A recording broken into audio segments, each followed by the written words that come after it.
9th April 1940, Norway. The morning feels cold and breakable, like thin ice over the fjord. Warships slide in quietly at first, their grey shapes cutting the dark water. Then the engines roar, the noise bouncing off the steep hills and filling the air. Sirens start up, rising and falling like cries. People rush outside, still in their nightclothes, looking up at the heavy sky.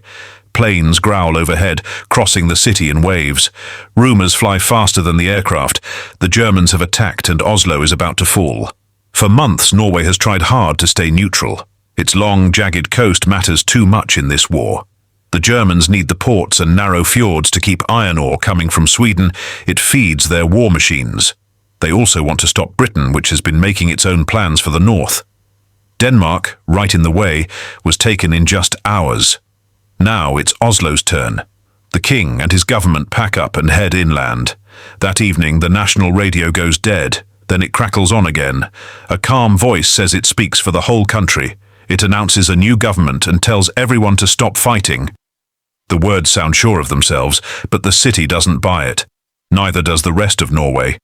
In shock and anger, people repeat the name of this man who sided with the Nazis. One day that name will mean traitor in dictionaries around the world. The name is Vidkun Quisling. Vidkun Abraham Lauritz Jonsson Quisling was born on the 18th of July 1887 in Fyresdal, a quiet rural spot in Telemark County. His father, John Lauritz Quisling, was a church pastor who loved tracing family history. His mother, Anna Caroline Bang, came from a respected family down south. Vidkun did well in school and picked the army as his path in life. In 1905, he got the highest score ever on the test to enter the Norwegian military academy. The next year, he moved to the military college and graduated with the best marks anyone had seen since it opened in 1817. By 1911, he was working on the general staff. World War I broke out in the summer of 1914, but Norway stayed out of it. So Quisling spent those years studying plans and writing reports, not fighting in battles. He was full of drive, strict with himself, and certain he could do big things for his country. When the war ended in November 1918, Quisling went abroad. This is when people outside Norway first heard of him. He worked with the famous explorer and helper Fridtjof Nansen. Together they organized food and aid for the terrible famine in Russia's Volga area in 1921. During those hard trips, he met a young Russian woman named Alexandra Andreevna Voronina. Just days after she turned 17, in August 1922, they got married. A year later, she was expecting a baby. Quisling made her get an abortion. In 1923, he met another woman, Maria Vasilyevna Pasechnikova. Stories say he married her too, even though he was still married to Alexandra. For the next few years, he told people Alexandra was his adopted daughter. The three of them went to Paris in 1923, then back to Norway in 1924. Soon they split up. Alexandra returned to France, stayed a while in Nice, and later moved to China. Quisling went back to work with Nansen, travelling to Armenia and Moscow.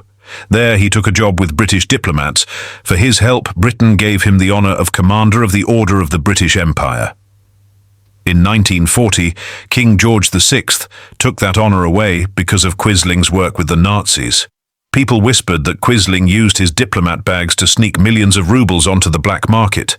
Nothing was ever proven, but he came home to Norway in 1929 with a lot of money. He sold antiques and paintings he had bought cheap during Russia's chaos, works by Rembrandt, Goya, Cézanne. He also wrote books and articles that were openly racist and against communism. They got him noticed. Soon he stepped into politics. From 1931 to 1933, he was Norway's Minister of Defence.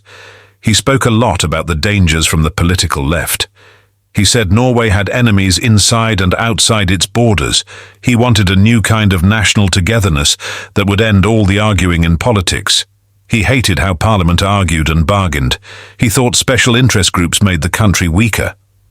In 1933, he started his own party called National Samling, which means National Gathering. He copied a lot from the German Nazis, even calling himself Führer. His ideas mixed strong nationalism, strict rule from the top, and a system where different jobs and trades would work together under the government. No more party fights. He used old Nordic symbols and Christian words, promising to protect Norway from communism. But when elections came, his party got no seats in the Storting, Norway's parliament. It stayed small and most people ignored it. Over the next years, Quisling got closer to far-right groups in Europe. He went to a big fascist meeting in Montreux, Switzerland, in December 1934. He met the Nazi thinker Alfred Rosenberg. In 1939, he visited Nazi Germany. On the 14th of December 1939, just months after World War II started on the 1st of September, he met Adolf Hitler. After that, money from Germany started coming to his party. A few days before the invasion of Denmark and Norway, he gave German spies details about Norwegian defences and army plans. As a former defence minister, he knew a lot. On 9th April 1940, German troops landed by sea and dropped from planes. King Haakon VII and the real government said no to giving up. They left Oslo and kept fighting from farther north. Quisling thought this was his big moment. With a list of ministers approved by the Nazis, he went to the radio station in Oslo. He announced he was the new prime minister. He told soldiers to stop resisting the Germans. He called the real government leaders deserters for leaving the capital. He wanted the king and ministers arrested. But Norwegians didn't listen. King Haakon said from exile that the invasion was illegal and Quisling had no right to power. In just days, the Germans pushed Quisling to the side. They hoped they could talk the king into a deal. This was the first takeover announced on radio, but it gave Quisling no real control. Instead, it made people hate his name all over Norway. He became known as both a traitor and a failure. But that failed grab for power wasn't the end. The German occupation took hold, and things changed slowly but surely. Quisling was made acting prime minister for a while, but the Germans and their army held the real power. King Haakon kept fighting from London. Quisling helped the Nazis round up anyone who resisted. Leaders of other parties, teachers, students, many were arrested or killed. A new state police was created to work with the Gestapo, hunting down fighters in the underground. Every political party was banned except National Samling. Quisling helped with all this. In February 1942, he was finally named Prime Minister of the Norwegian government under the occupation. He worked right beside the German boss, Reichskommissar Josef Terboven, who really ran the country. Quisling didn't just go after political enemies, he helped persecute Norway's Jews. There weren't many, about 2,000, but the suffering was awful. Homes taken, people forced to wear yellow stars, then shipped away. The ship Donau left on the 26th of November, 1942, with over 500 Jews. Only a handful came back alive. More than half the Norwegians who died in Nazi camps were Jewish. Even after the huge German loss at Stalingrad in 1943, and as Allies pushed forward in other places, Quisling kept supporting Germany.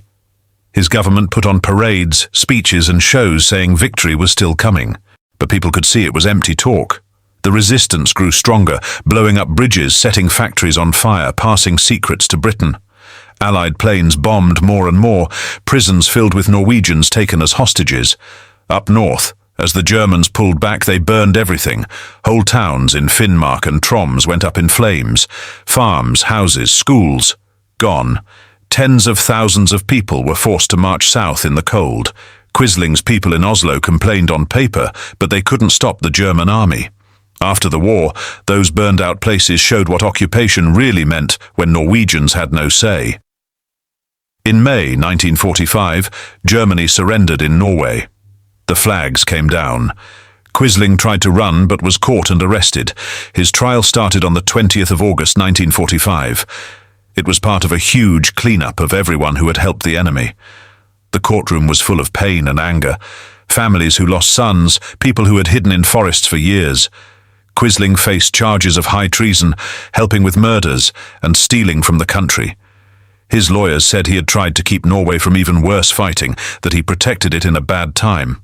Quisling himself said he stopped civil war and kept the king safe for later, but no one in the room believed him. On the 10th of September 1945, the judges said guilty, death sentence. Just the day before Germany gave up, on the 8th of May, Quisling had told his wife that in 10 years, people would see him as a new Saint Olav, the hero king who made Norway independent. He was wrong. His name became a word for traitor everywhere, and it still is. On the 24th of October 1945, at 2:40 in the morning, a firing squad shot him at Akershus fortress in Oslo. He was 58. His last words were, "I'm convicted unfairly and I die innocent." Thank you for watching. Please subscribe to our channel and also like the video to keep supporting us.